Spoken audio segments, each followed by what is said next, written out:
It was supposed to be a Week 17 showdown for the number one seed in the NFC, and, well, it is for one of these teams, 49ers, Lions, Locked On 49ers, Locked On Lions, crossover, biggest stories, key matchups for Week 17 coming at you right now.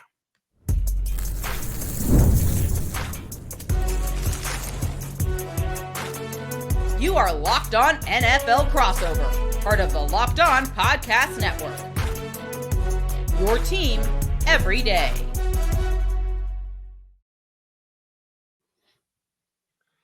Welcome to another Locked On Podcast Network crossover. Brian Peacock here of Locked On 49ers with Matt Derry of Locked On Lions, getting you ready for Week 17. It's a Monday nighter, primetime affair. Lions at the San Francisco 49ers. I want to thank all the everydayers here from Locked On Lions and Locked On 49ers that are tuning in with us. I welcome to all the new listeners as well. Make sure you guys are all subscribed up to both channels on YouTube or wherever you are listening to this podcast. And this episode of Crossover Thursday is presented by Prize Picks. Go download the Prize Picks app right now and use code LOCKEDONNFL to win $50 instantly when you play $5.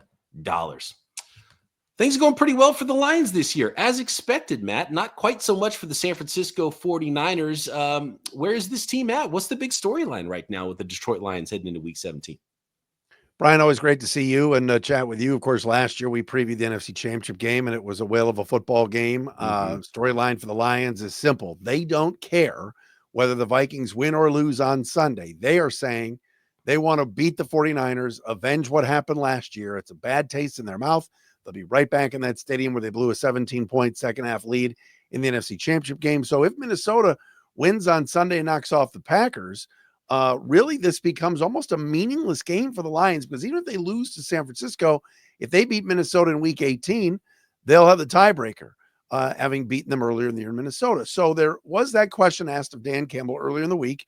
Hey, if Minnesota wins Sunday, maybe rest some people, maybe not go for it on Monday night because they have that 24-hour window. And he's like, no, we are playing to win this game no matter what Minnesota does. We want this game. We've been thinking about last year.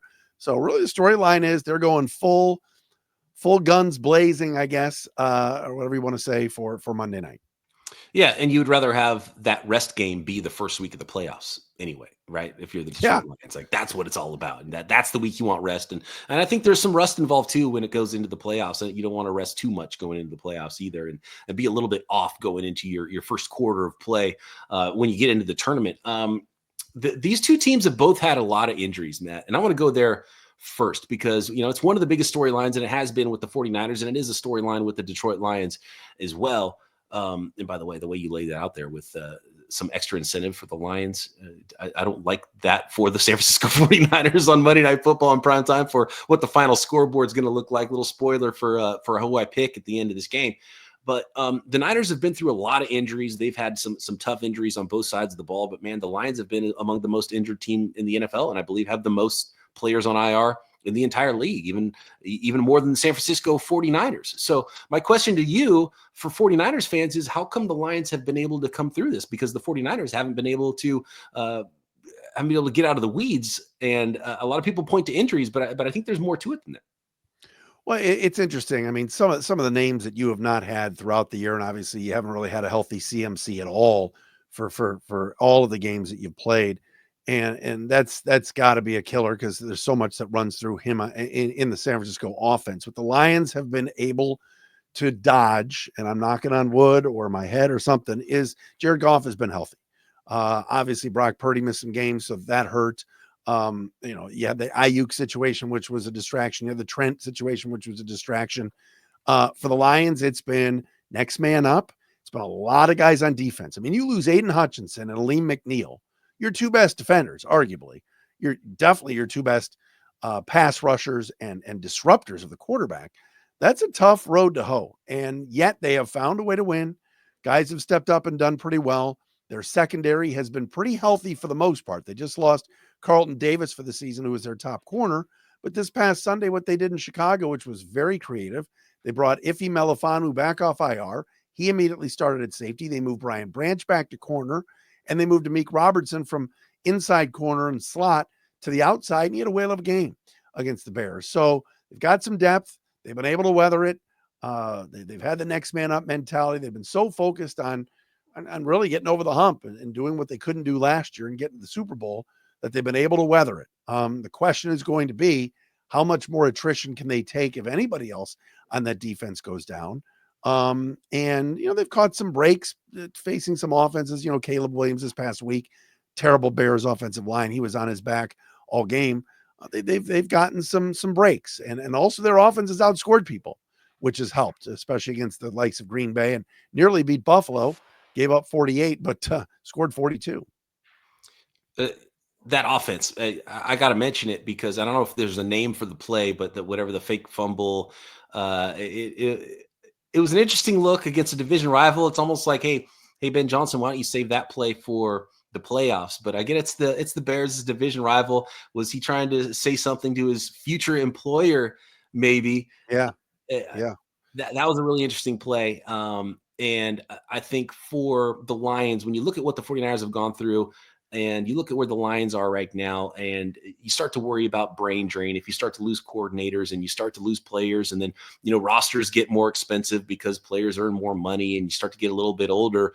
And the 49ers went through it last year. And when the window's open, you want to blast through that window and win it when you can. So there might be some urgency for the Lions this season because it doesn't last forever. And it feels like it's going to last forever. And 49ers fans right now are like, man, is that window gone? What's it going to look like going forward? Yeah, two things on that, Brian. Number one, that play was called stumble bum, ironically enough, where Goff stumbles out of the, under center, looks like he's falling down. The entire sideline is yelling, ball, ball, ball. The Lions sideline, that there's like a fumble. Gibbs dives to the ground like the ball's down there, and the Bears linebackers just completely froze. They're looking around like, what's going on? And there goes Sam Laporta, starting off as a blocking tight end on that right side, streaking to the left flag for a touchdown. It's beautiful. And, it's interesting. You make the point of, well, why doesn't Ben Johnson save that for week 18 against Minnesota or the playoffs? He's got more in his bag. The bag is so full. Penei Sewell on a double reverse pass, a right tackle, a Dan Skipper, a tackle eligible touchdown. They've tried just about everything this year, and they still got more to do. That was a very, very creative play. But like you mentioned too, I don't think anybody here, let's say the Lions lost in the second round or in the NFC Championship game, I don't think anybody here is going to do what they're doing out in San Francisco, which is, what about the window? Because they're so young. Amon-Ra St. Brown, Penei Sewell, Aiden Hutchinson, Jahmyr Gibbs, Jared Goff is 29, 30. They got the windows wide open, and it would be disappointing if they didn't get to that next step this year and make the Super Bowl. But they feel like with the amount of young players that they have and all under contract, they're going to be pretty good for years to come. They're a scary football team, and so brain drain aside, it's so much talent, and they've done a good job of putting that all together and piecing that all together. They've got talent on both sides of the ball, both lines. And to be honest with you, with the injuries they've had, come back a little stronger. Is it true that David Montgomery and Aiden Hutchinson could potentially be back if the Lions were to make it into February and still be playing football?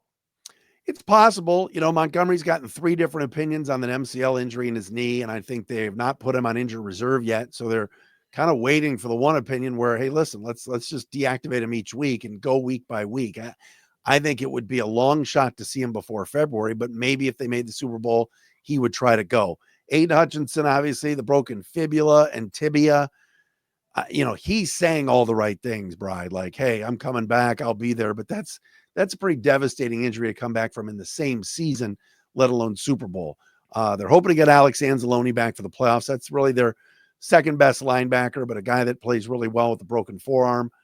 They started the clock on some other guys like Jalen Reeves-Maybin, Ennis Rakestraw. But if they somehow could get Hutchinson back, that would be huge. Pass rush is not great. So Darius Smith has been a nice pickup. I mentioned before, Aleem McNeil, really their best interior rusher's gone. They've kind of mixed and matched. They've done all they can do. And credit goes to Aaron Glenn, their defensive coordinator, who I think is going to be a future head coach and will interview this year. Maybe the Saints, go back to New Orleans where he was an assistant, because he's worked some magic with this defense. Brian Peacock and Matt Derry here doing a little 49ers Lions crossover here for week 17. Let's get into some key matchups and maybe draw a picture of what a 49ers or Lions victory looks like Monday night next.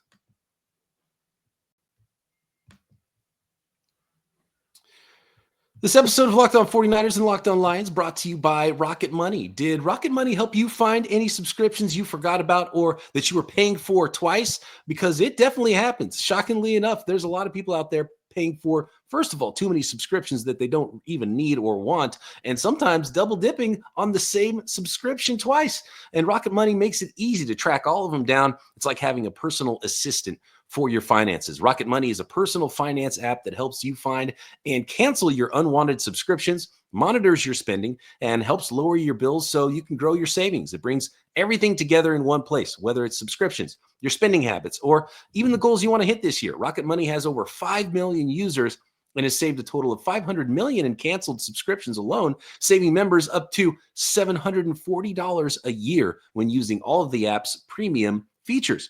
So cancel your unwanted subscriptions and reach your financial goals faster with Rocket Money. Go to rocketmoney.com/lockedon today. That's rocketmoney.com/lockedon, rocketmoney.com/lockedon.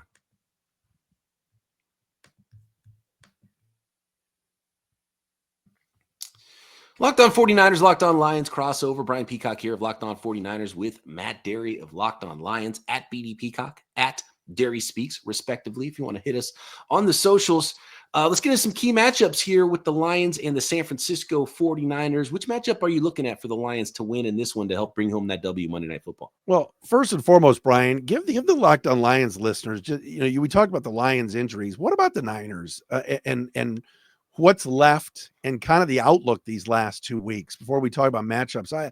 I'm so intrigued by all the guys that have been lost and what's been most devastating in your mind. Yeah, and we'll see where the 49ers are at running back. It starts there with Christian McCaffrey, and this was sort of an okey-doke on 49ers fans. I don't know how serious the organization knew that Christian McCaffrey's Achilles tendonitis was, but he had it in it kind of bounced around between both legs and his Achilles, and it's something he dealt with even in the playoffs late last year. And the fact that it didn't get better over the course of the spring and before training camp was a little concerning, but I don't think anybody expected the week of the season kicking off that Christian McCaffrey wasn't going to be out there. And all of a sudden, Christian McCaffrey's inactive for week one. Elijah Mitchell had already been lost to injury. And so you go to Jordan Mason, who, I happen to thought was a really good player. And look, Kyle Shanahan's offenses are always going to be able to run the ball. And yards per carry wise, the 49ers have been fine. And but then you miss a little extra with Christian McCaffrey, obviously, and what maybe Kyle Shanahan had planned his offense to look like sort of gets thrown in the wastebasket, and you have to remake things on the fly. So that's been pretty difficult. And then you go from Mason, who gets hurt, as well as Christian McCaffrey after he comes back with the knee. And so now you have the rookie Isaac Guerendo, who's maybe not the most natural runner. He only started one game in college, but has some speed and athleticism, and he's dealing with a hamstring injury. We'll see if he's able to go. Then you go down to your fifth running back, and you got Patrick Taylor, who's been around the league and is a pro, but obviously the 49ers were kind of it does start to matter. Like I always say I'm the West Coast chairman of running backs don't matter. And I was one of the people that was like, yeah, okay, McCaffrey's awesome, but running back's not the position to be spending all your resources in and all your money and all your draft picks in. And clearly Christian McCaffrey's been awesome. And at some point running, you want to have a good player back there and someone who could make a difference for you. So we'll see if Guerendo's able to go. But really, it's been the offensive line, and Trent Williams has been out. He's probably going to get shut down for the rest of the season officially. It hasn't been an official thing for him yet.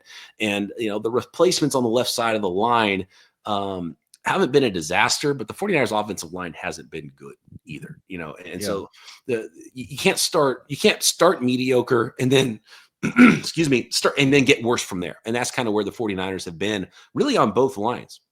And it's probably been the biggest problem the 49ers have had is being a little bit banged up and not being as strong even to start on both offensive and defensive lines this year. So, Bosa's a little banged up. He might not be 100%, even though he's going to be out there on Sunday. He's been limited in practice for really all the second half of the year. Javon Hargrave is gone at defensive tackle. So you've got backups playing on the interior as well. You got Leonard Floyd again, who's a pro, but not a difference making player on the other end. And then at linebacker, Fred Warner, who looked like the best defensive player in the NFL for the first 4 weeks of the season, he has a broken ankle. He's been playing on a broken ankle all year long. And Crazy. he's not even on the injury report. It's like not even a doubt that he's going to play, even though he's got a broken bone in his ankle. And Kyle Shanahan said it can't get worse, apparently. I don't know how that's possible, but and then Dre Greenlaw obviously had the ruptured Achilles that happened in the Super Bowl, and he barely came back. And now he's dealing with had a little knee, and they took him out of the game. And then now he's got a calf, and so he's probably on the verge of getting shut down as well. It's just been numerous injuries, everywhere on the football team, and the 49ers have a lot of good football players, and they've lost a lot of those good football players this season. So that has been absolutely difficult. And any given week, especially recording this before the Monday Nighter, there's some time and some more practice to see who's going to be out there. But, most of the players I mentioned are probably not going to be out there for the 49ers. It has been pretty tough to overcome. It's crazy. It's crazy. Matchup wise, George Kittle, I watched a little bit of the tape the other day of you guys against the Dolphins the other day. And I got to be honest. I mean, George Kittle looks, at least this past Sunday, and you can tell me, but he looked like the George Kittle of old. And the Lions, I was very surprised that the Bears did not use Cole Kmet more against the Lions. A couple of weeks ago, Josh Allen was finding his tight ends, Kincaid and Knox a little bit, but that's, one matchup just to watch is the Lions linebackers have played pretty well. Jack Campbell, especially.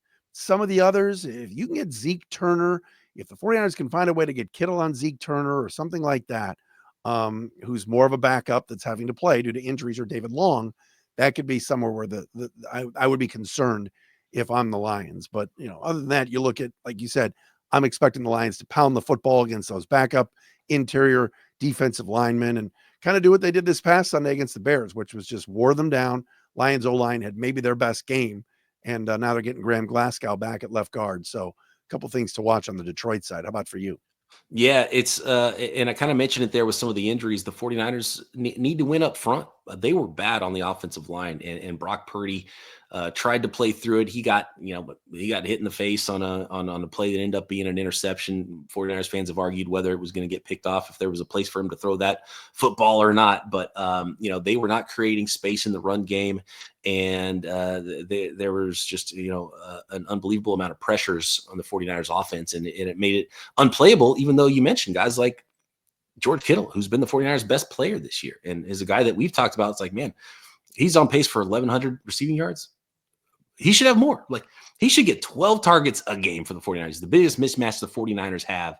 And not every team has really good linebackers and middle of the field coverage guys. And so that's an area the 49ers can win a lot of weeks. And so even though George Kittle's been used a lot, I think he could be used even more. So, keep targeting him over the middle. You got banged up linebackers on the other side, target number 85 all day long. And it was good to see Deebo Samuel really have a bounce back game last week. And you saw a little bit of that glimpse of Deebo Samuel of old, breaking tackles left and right. And there hadn't been a lot of that this year. And even after he came out publicly and was like, I just need more targets. We're like, not doing that much with the targets. And he's like, okay, this week I'm not going to talk. I'm going to go do it. And so he did it last week. So that was really fun to see.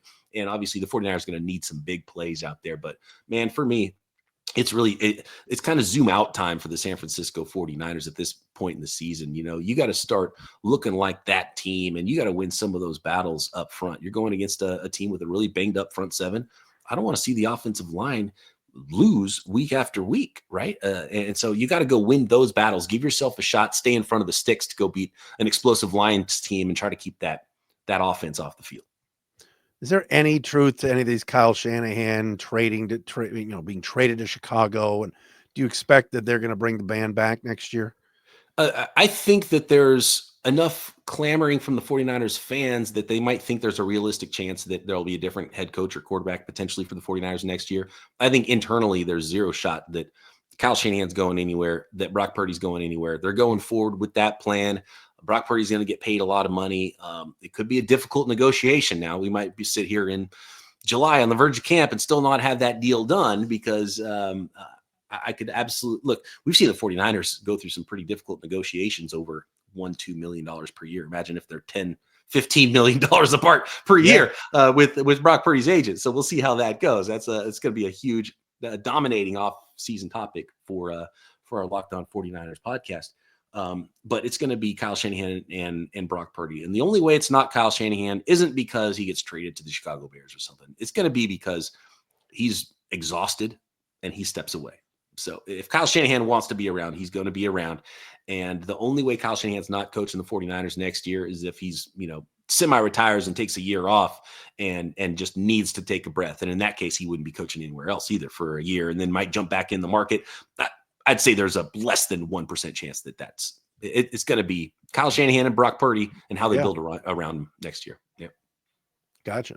All right. Well, looking forward to it, my brother. Oh yeah. It's going to be these a wild offseason. I appreciate the 49ers sometimes in the offseason because, man, whether it was 2021 trading up for Trey Lance, there's never been a shortage of off-season topics. And we do this podcast every day in the off-season as well. And I love the draft too, but man, the 49ers have had a ton of off-season topics. And I think this is going to be another one for Locked On 49ers. No shortage of off-season topics this year. And because there's not going to be any January game previews, I don't get to talk to you before the NFC Championship game with a crossover this year, unfortunately. But I hope you and the opposite with the Lions. And in a second, we're going to get to some keys. But yeah, the Lions are nice and quiet. It's crazy. They are just everything's great. Everything's great. It's the way you want it to be. Maybe a little prediction next, and what those paths to victory might look like for the Lions and 49ers in Week 17.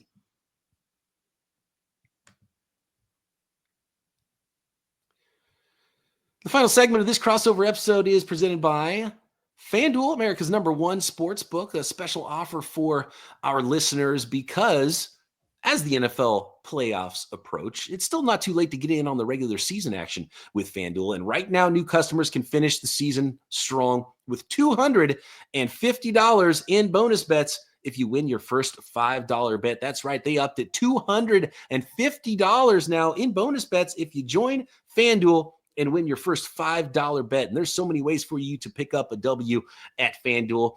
If you love betting on who's going to score the next touchdown, how many points each team will score, tons of weekly props, of course, all the weekly lines in the NFL, in the NBA, in the NHL, no matter the sport, and NFL draft props as well that might interest 49ers fans right now a little bit more than Lions fans. All you got to do is visit FanDuel.com to join today or download the FanDuel app. That's FanDuel.com for your chance at $250 in bonus bets. Make every moment more with FanDuel, an official sportsbook partner of the NFL.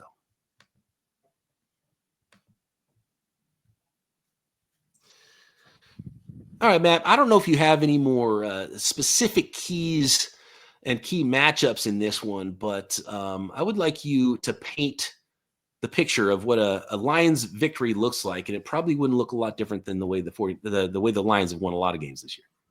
No, Brian, I think first and foremost, this team just has to continue to move the football down the field and have that explosive offense do what they do. You're talking about Jared Goff coming back to the Bay Area, of course, always loves doing that, wants to kind of get that monkey off his back in San Francisco. I know he's had some success in the past against the Niners when he was with the Rams, but again, taste in their mouth is a bad one from last year, and they want to go out there in that same stadium and win.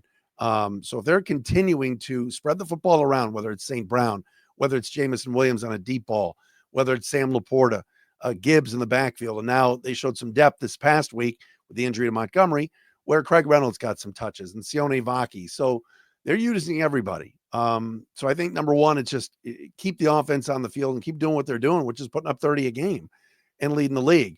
Number two is that Brock Purdy factor from a year ago.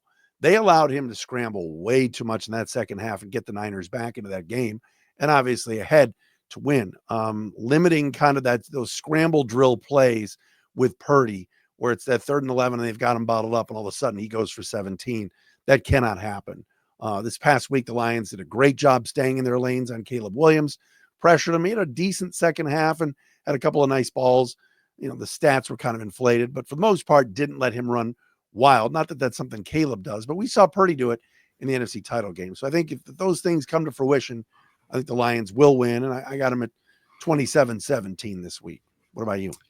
Yeah, I don't like the way this looks for the 49ers with where they're at. Everything's just been a little bit too difficult for the 49ers, and you play against a powerhouse offense like the Detroit Lions. At this point, I can't project that the 49ers would just score enough points to win. So they're going to need some help. They're going to need some funny things to happen. They're going to need a Jared Goff interception. They're going to need a Jahmyr Gibbs fumble. They're going to need a pick six. They're going to need a Deebo Samuel kickoff return for a touchdown. I think that's really the path for the 49ers right now, because I don't think they can stand toe to toe with good football teams with the way they're put together and the way they're playing football, and things are just too difficult. And if the Lions are putting up 30 points, I can't imagine the 49ers get there. And they would have to keep this game low scoring, get a little bit of help, get some turnovers. It'd have to be that kind of game, I think, for the 49ers, be able to run the ball a little bit. You might see a little wide back with Deebo Samuel in the backfield, and they would have to obviously make some big plays there, and obviously not turn over the ball themselves. So, I think it would take some doing. And to be honest with you, Matt, when I look at this line, I was surprised how low it is. I think it should be more than 4 points. And I know the 49ers have a really strong contingency of people who put money on them, and so their lines might sometimes be skewed in their favor a little bit. I feel like this should be a touchdown line, right? The Lions should go in and win this game. And the way you put it out there too, the picture you paint of a team that has a chip on their shoulder, on top of it, little extra fight. That sounds like a potentially a big win for the Lions against the San Francisco 49ers. And really the 49ers have been the opposite team that they've been in that NFC Championship game last year against the Lions, because they've been a team that cannot come back in the fourth quarter. They've been a team that cannot close anybody out in the fourth quarter. So if the Lions have any kind of a lead, that's something that's going to grow in the fourth quarter, not the other way around. And if the Niners have a lead going into the fourth quarter, unless it's like a 3-touchdown lead, I don't think 49ers fans would even feel that was safe. It's crazy to think that San Francisco has already been eliminated here, as we got 2 more games to go in that division where Arizona's like, I don't want it. Seattle, you take it. Seattle's like, we don't want it either. Now all of a sudden it looks like it's the Rams. So it's been a wild year, certainly. Do you think the Niners play hard? Do you think now that they've been officially eliminated that there could be some guys mailing it in this week? I would worry about that. Last week, I was surprised because they were actually eliminated just before kickoff because of the Washington outcome and I don't remember what the other game was. I think it was the Rams win or something that already sealed their fate.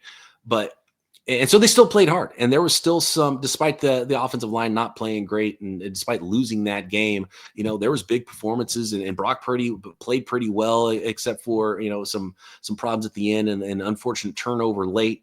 Deebo Samuel had his best game of the year, breaking tackles, looking like vintage Deebo. George Kittle was really good. There were some really good individual performances, and guys were out there playing hard. And I just don't think. I think that's one thing that you can always bank on with the 49ers, and it's really the reason that they've hit on so many late-round picks and some of these guys. It's because of the way they're wired. Like Talanoa Hufanga is not going to shut it down. He's going to be a wild man. Nick Bosa is always going to play hard. He's got a motor that's not going to stop. Brock Purdy has a lot of guts. He's not a guy that's going to lay down. And George Kittle's definitely wired the same way. So I don't think there's going to be a lot of quit in the 49ers, but I could see a game that starts to get out of hand for them. And then it's just like, okay. And the Niners at some point have to start seeing some other players and finding out who wants to be a part of the next team in 2025. So I think you might start seeing some changes with the 49ers saying, okay, Fred, you're playing on a broken ankle. Let's go get surgery on that. So you're not like, oh, he's still healing up on July 27th. You want to get that squared away. So, I think maybe from the top down, they might start looking at things. But I do think that the 49ers have a lot of players, and I can't speak for all 53 guys on the roster, but they're not the type of guys that are going to shut it down. So I think there is going to be a lot of feeling within the organization that this team, just all they need to do is run it back. And maybe that's the wrong feeling, because I think sometimes that is the wrong feeling. But I think that's the vibe around the organization. We had the injury bug hit us. Let's add a few pieces and run it back. All right, Brian. Well, we'll see what happens on Monday night, my friend. Always a pleasure. Monday Night Football. I expect a big Lions win. It's not enough points. You're scaring me the more I hear you talk about the chip on the shoulder from this Lions team. They want this game, man. It was just like last year when they got screwed in Dallas, and they went down to Dallas and put up, almost a 50 burger on the Cowboys. They want this one. So regardless of what Minnesota does the day before. It reminds me of last year. We saw the 49ers do this to the Philadelphia Eagles, because they were mad about what happened in the previous NFC Championship game. They didn't have a quarterback, and they said this would have gone differently. And they went out on the field and proved how differently it would have gone. And if you get that sort of Lions football team out there, this could really get away from the San Francisco 49ers. This is the least confident I've been in a 49ers game coming into it this year, partly because of the way the 49ers are playing, but partly because who's on the other side in the Detroit Lions. So we'll see how it goes. Matt, always a pleasure chatting with you. Appreciate you. At Derry Speaks is where you can find Matt. And, of course, you got to subscribe to Locked On Lions. Brian Peacock here of Locked On 49ers at BD Peacock. Make sure you guys are all subscribed on YouTube and everywhere you listen to this podcast. And Locked On 49ers, Locked On Lions back tomorrow, respectively, right here on the Locked On Podcast Network.